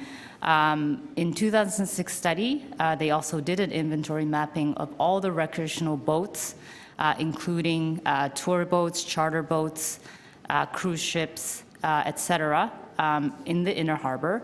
What we are doing is updating this map. So sorry again, it's hard to see, but we are showing each boats and vessels that are docked in each slips, the boat routes, as well as starting to show future development and current construction, just so that we are being more proactive in thinking about how the marine uses can inform the landside development and programming. The next slide. This is a better zoom in. So again, you can see, for example, just between East Bayfront and Keating is the Parliament Slip. Currently have a lot of vessels, boats docked there, and also in the Portlands to the south. These boats will have to be relocated due to the construction of the Portland's flood protection project. So again, this study will be looking at how these boats and where these boats could be accommodated within the inner harbor. We started also interviewing stakeholders. We updated, back in 2006, there was a list of marine use. We are also updating that list as well. Our project team spent quite a bit of time updating the list, and we came up with over 200 key stakeholders, and out of that we categorized into these 9 categories: businesses, cruise line industry, residents, sailing, paddling, tour boats, yacht club, private marine passenger transport, and conservation and preservation, and also the First Nations group that today we are here to hear from you. Next, this is a very high-level common themes that we heard so far from these one-on-one interviews. These interviews were really to understand how people are using the inner harbor, as well as key challenges and opportunities that they foresee in this marine use study. First, we heard that there's a need for a clear and consolidated management of quay walls and slips. Currently, there is a lot of complexity around who owns the dock wall, who owns the water lot, et cetera, who leases these areas, and there isn't a comprehensive inventory of that. So our group is trying to tackle to see if we can start to understand in order for us to help us with the management piece of this boat allocation. The second one we heard was there's a need of wayfinding from the water side in case somebody accidentally falls into the water. It's very hard for emergency response to identify where they are on the waterfront. There's a lack of public berthing spaces and transient docking facilities, especially what we heard from the Toronto Island community. There are no universal dock ramp available for emergency response. We also heard that there's a lack of storage space for those who come and visit on the waterfront or live on the waterfront, those who have, for example, a kayak. Where do they store their boats? Accessibility from a lot of stakeholders was a challenge, whether it was insufficient parking space, actual access to the waterfront. We heard a lot of different concerns around accessibility. Next slide. High water level is a overarching concern around, amongst a lot of stakeholders who has been impacted by the 2017 flood as well as this year's flood. So we need to think about the rising water level and making sure that the infrastructure can address this. Again, there were some concerns around waterfront accessibility from the land side into the Portlands area undergoing construction. There are some concerns around water quality. There was a desire for people to be able to use the water safely, as well as opportunities around recreational swimming and so forth. There was, again, a comment around insufficient boat maintenance facilities in the Toronto waterfront area. And the last three items really is about creating an attractive waterfront. There was a desire that the waterfront needed sort of a more connective infrastructure, a continuous waterfront, as these marine districts need to be really connected from, for example, the central waterfront to the outer harbor marina. So, and then there was a strong sort of aspiration for Toronto to become a waterfront city destination through the marine use. And lastly, I just want to end with where we are going towards phase two. So phase two really is, again, identifying opportunities for these options and really defining what it means when we say proper balance of marine uses. So we've seen a lot of rise in water-based recreational boat users in the last decade. So how we accommodate that with the active transportation, water-based transportation, including ferries, potential water taxi network, et cetera, as well as industry boats that currently use the inner harbor and the outer harbor as well. We are developing an overall dock wall space allocation, so this is really looking at where the boats go and where can they go and where should they go. We're also preparing a guidance document to regulate tour charter boat operators and water taxis. We're also looking to conduct a high-level analysis of the future water transportation. So again, there's a high growth in water taxis, so how can we potentially grow that to activate the transportation on the waterfront? And then lastly, we're completing an inventory and audit of dock walls. Again, this is going to be helping us in the management piece of the study. So that is the end of the presentation, and we have a slide here called Questions for Consideration. We are here hoping to consult with Aboriginal peoples living in Toronto. We're looking for feedback in the areas below. This is kind of a guided questions that we have outlined here, but we are really here to seek feedback, advice, as well as understanding how's your community currently using the Toronto Inner Harbor, and any advice that you can give the project team as we develop this study. Thank you. Thank you very much. I'd like to open the floor to committee members for questions. Go right ahead. I guess, first of all, I'd say to your earlier slide, fishing in Lake Ontario, I wasn't aware that, it was edible. I'm just kidding, of course. Inner harbor. Inner harbor, sorry. Outer harbor, okay. Adventurous, to say the least.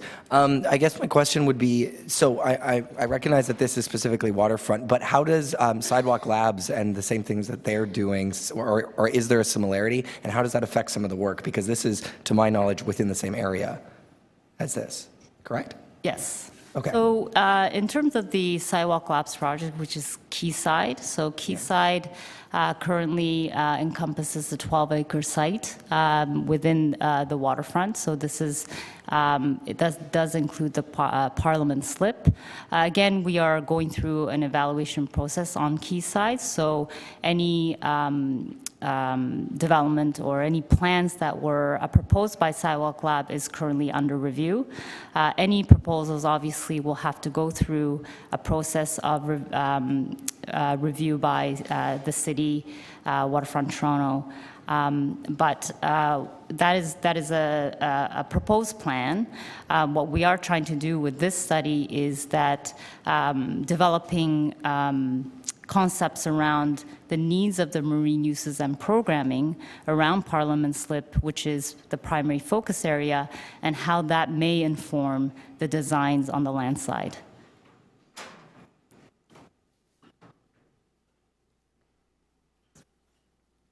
Angus? So I'm wondering, so we have a building in the West Don lands. Now, that's not on the waterfront, but it's adjacent to the area that you're studying. I'm wondering if you've consulted with, for instance, the West Don Lands Committee on any of this. Do you know? I mean, is there, so, Yeah, yes? I believe so. I Okay. believe we presented an update to the West Don Lands Committee. Okay. So, because you're asking about, you know, what do we imagine Aboriginal people who are using the waterfront would like, and I'm trying to imagine how you can identify groups of, like large groups of Aboriginal people who are living in the area who would likely to be using the waterfront. And so I just would identify the fact that we have a building with 145 units in the West Don lands, which, although it's not on the waterfront, is at least plausibly close to it. Mm-hmm. And if you wanted to reach out and consult with people, you might reach out to the folks in that building. It's just a thought. Because there's a large concentration of people who are Indigenous who are living in that building. Okay, thank you. Thanks, Angus. We'll go to Ruth next. Before we do, I just want to remind committee members that we we just have quorum right now. So while you're in the bathroom, we do not have quorum. So just a reminder. Yeah, go ahead, Ruth. If you don't call for quorum and count quorum, you have quorum. It's in the rule book. It's in the rule book. Question around the impact of, because if I'm not mistaken, the Toronto purchase, even the 2010 Toronto purchase, was silent to the island, right? I'm asking? What is their treaty obligations to the island, to Mississauga of the Credit First Nation? And I'm wondering how they have been brought in, discussed, how they've been centralized into your planning and into all the research you're seeming to be conducting. Because I'm just, wanting to know about that.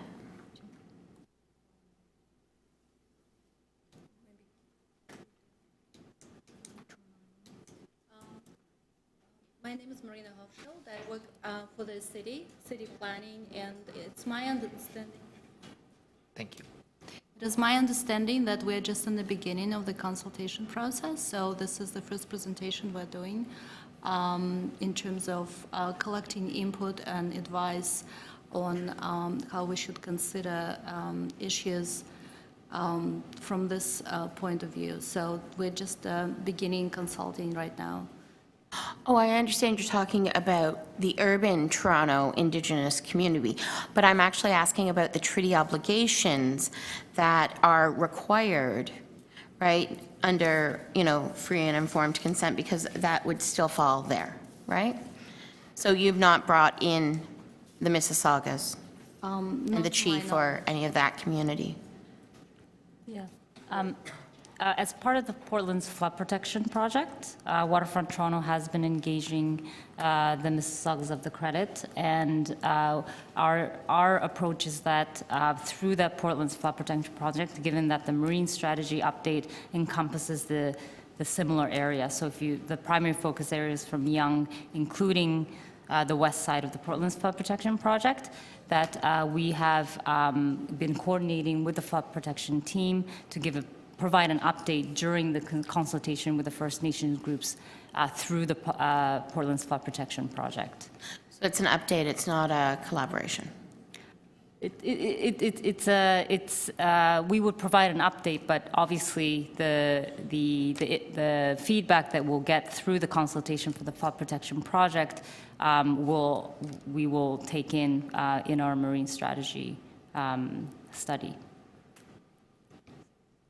So it is not just an update, if I answer your question, it will be. I'm just wondering if they've actually been able to have a vested interest, or if it is still something that they're being consulted on or, brought in on instead of having some sort of Yes. inherent. Yes, so as Marina said, this is, we're starting this process, and this presentation to this committee is our first sort of sharing the information in terms of the strategy update, but we are looking forward to consulting the First Nations group through this committee as well as the Portland's Flood Protection First Nations consultation.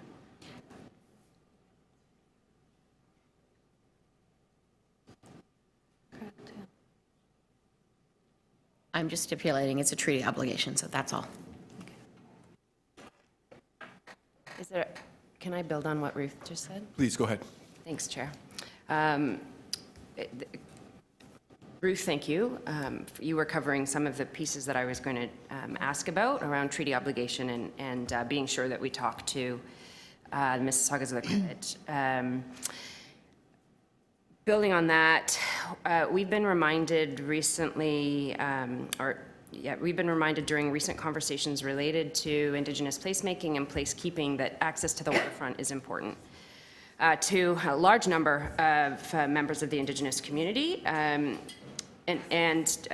What Ruth was getting at, we know the island has significant spiritual importance to Indigenous communities, including the Mississaugas of the Credit.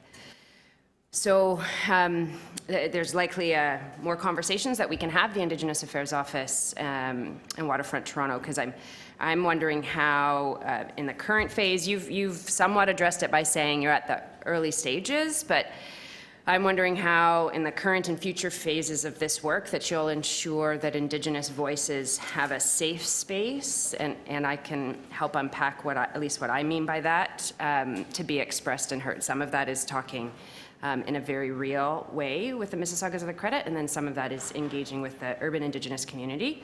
Some of us still access the water, and having that access for our Aboriginal and treaty rights is important. Thank you. Any further commentary on the, Councillor Layton? I'll just say one thing, and let's call it a rhetorical question, or just I'll do it through a statement. And a couple of years ago, I think it was 2 years ago now, the city passed something that I was affectionately calling the paddle-friendly city policy. And it was to try to figure out better ways for us to access the waterfront. And actually was brought to my attention by Olympic gold-winning paddler Adam Van Couverden, and now MP for Milton, who talked about his sort of difficulty accessing the waterfront. And there's, I think, a lot of us that enjoy going out of the city to access water, particularly for paddling, and we can't in the city, just at least in the downtown core. One thing, though, that was identified is many of us also don't keep boats and don't have space for boats in apartments or rental space on the waterfront, or can justify renting space for a canoe or a kayak. And so we proposed the idea of a bike share like rental program. And I know it sounds a little bit much, but you really don't always want to just canoe in a circle. Like, you can do a lake paddle, that's fine, but sometimes you want to go from one location to another, and often it can be a much more fun experience going from Ashbridges around, or going the Humber to somewhere. And so we thought that it would be an interesting way to encourage people from Toronto who might not have access to boats to go down and experience the water in a very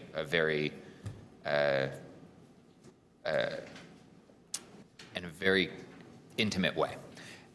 It hasn't been explored since. I'd put it out there that for a guy that believes in a strong and resourceful government, I think this is maybe one that we can lean on some not-for-profit sector, some for-profit sector, to come up with a model that might work for us. But we control the space, and that's often the limiting factor for startups like this. Yep. Is we hold the keys, and no one else has that much ownership over the sites that we would probably need to provide, that could be in conjunction with some of the work that you're doing, just to give people that ability to access the water. I thought it was a great idea when it was pitched to me, and I'll reiterate it now. It has gone nowhere since 2015 when I first brought it to City Council. I did, though, twice get in our minutes of council meetings paddle-friendly city, so I was just happy about that. Thank you. Yes, from, as part of the understanding the marine community uses currently, I myself kayaked from Reese Street Spit across the Toronto Inner Harbour, and there is a increasing use of recreational kayak users, those who own a kayak and want to launch all across the waterfront, including downriver. And the Portland's Flood Protection Team is looking quite seriously into the kayak sharing and how we can, better access and use our resources around the waterfront. The Portland's Flood Protection Project, on its design, actually allows for people to be able to get closer to the water, which we don't have that in the central waterfront, given the sort of hard edges of the dock wall. But in the Portland's area, there's opportunities to have these areas where you can actually go straight and carry your kayak into the water. So we are definitely investigating that seriously as part of that project, as well as this marine use study. We hope to look into the required infrastructure that we might need. So, anything from what kind of dock, floating docks we might need or piers we might need, but also what kind of parking access or access paths that people will need in order to provide more storage space, as well as, getting closer to the waterfront and being able to use the waterfront resource. Thank you. Angus, I believe you had a point. Yeah, I just want to second Councillor Layton's comments as somebody who rode a bike share bike to this meeting and went kayaking this summer. I think it's an inspired idea. It's a terrific idea, and I'm glad to hear that you're pursuing it, and I hope you pursue it with vigor. Thank you. Sorry, just to build off that, I'm going to do a shameful plug here, but I do first story tours as well, which is like Indigenous history tours. And we've spoken actually about the history of the waterways. Of course, there's tons of history there, obviously. And how do we get out there, right? Anyways, so I'm glad to hear that there's been thought about maybe doing some sort of a bike share similar boating exercise or something, because there's potential and there's tons of history there too. So who knows? Thank you. Any further comments? Andrea? I'll go to both of you, three of you, sorry. I guess I really appreciate the presentation, because sometimes I get really caught up with the housing and other things around us, and I'm reminded of our teachings about the most important thing is also the water. And if our teaching is as our grandmother.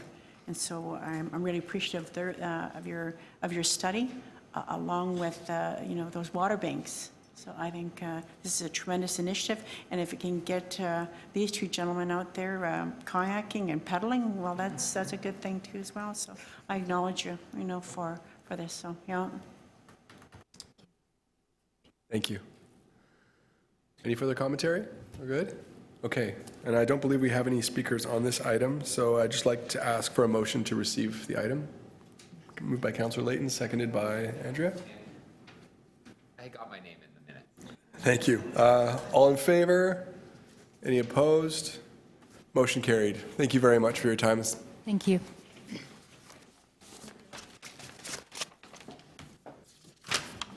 Okay, that brings us to our sixth item, the frequency of meetings and quorum. We don't have motion.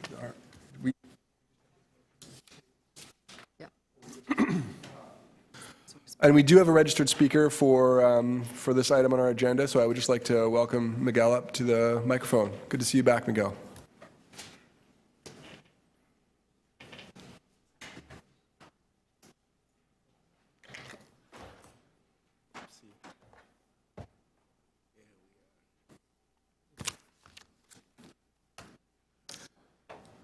Good morning.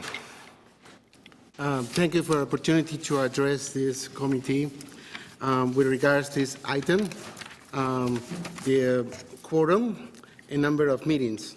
I agree with the proponent of this motion, Mr. Palmer, to increase to have a minimum quorum of 10 members.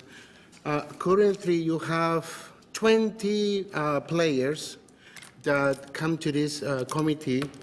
And sometimes I have been coming for the last 10 years to this committee, and I noticed an absence from many members, especially those who travel from afar and come to downtown. I know the difficulties. I wonder if there are ways to explore alternatives to participate remotely, via phone, Skype. You know, right now with all the technology that we have available, I'm sure we can find the money to have this participation remotely.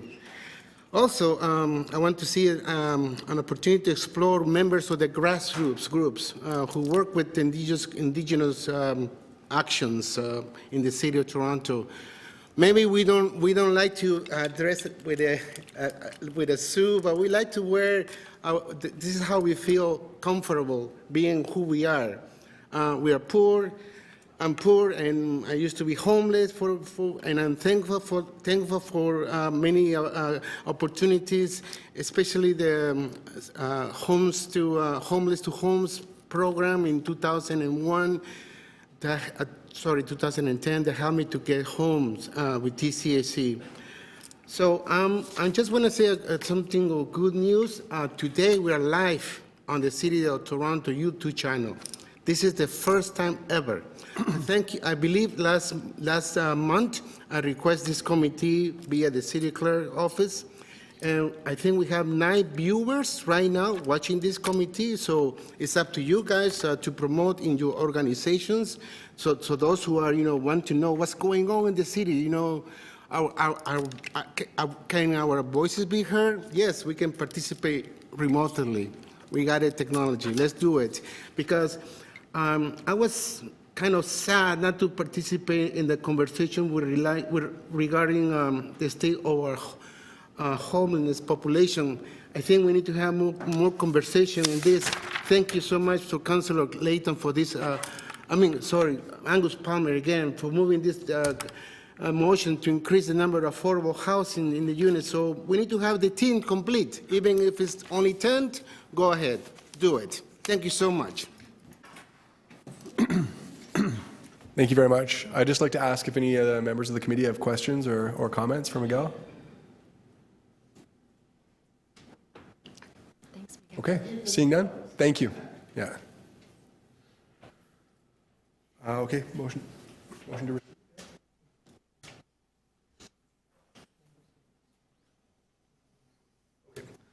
Angus, would you like to speak to the matter?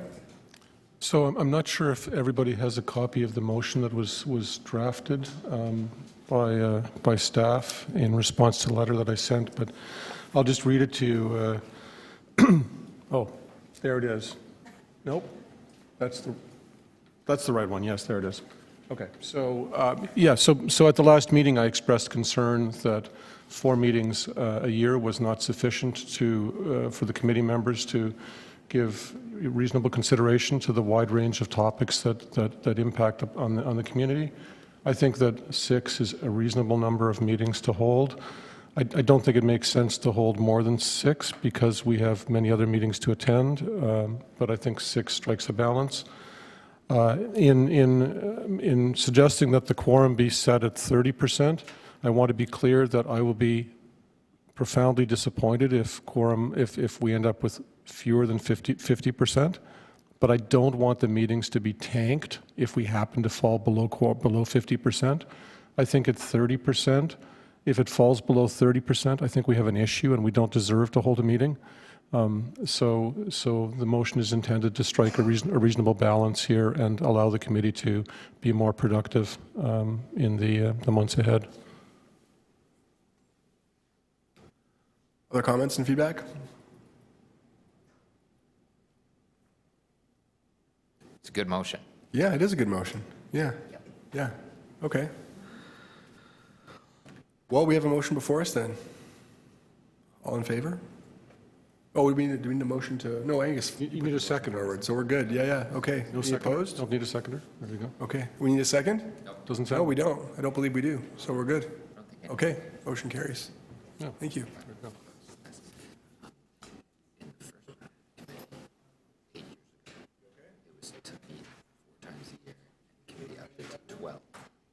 Yeah, and I just think it's. Okay, we have one more item before us. We do have one last item. It will be quick. I know some of us need to run out. If we can try to get this through, that would be phenomenal. The seventh item before us is basically the 2020 schedule of Aboriginal Affairs Advisory Committee meetings. And in light of the motion that Angus just passed and in consideration of our time together in the following year, I would like to put a motion on the floor for us to consider. Essentially, it's a request that the city clerk consult with the co-chairs of the Aboriginal Affairs Committee on additional committee meetings for 2020, subject to City Council's decision on item AA 2.6, and report to the Aboriginal Affairs Advisory Committee in the first meeting of 2020. Great. Any commentary on that? No? Okay. All in favor? Any opposed? Seeing none, motion is carried. Thank you very much, everyone. Sorry? Oh, sorry, we've got one more thing here.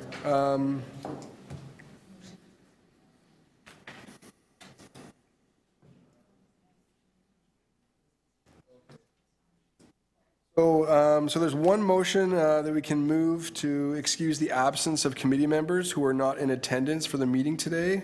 Can someone move the motion that is on the screen?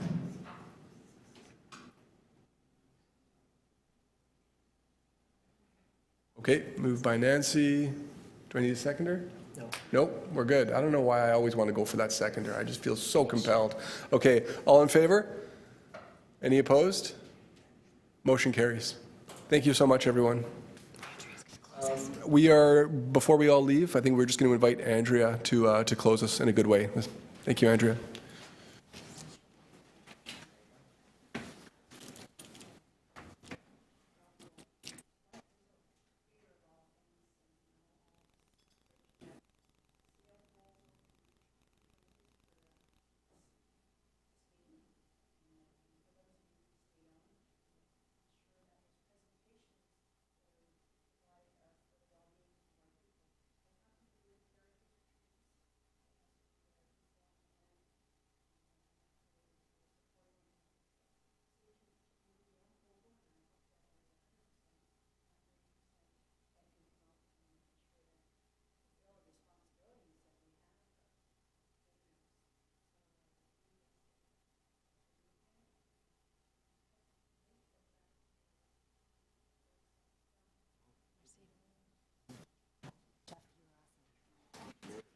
You're great.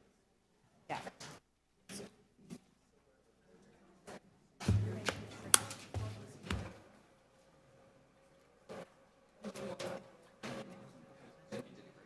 Thank you very much. Thank you for having us. Anytime. Right after the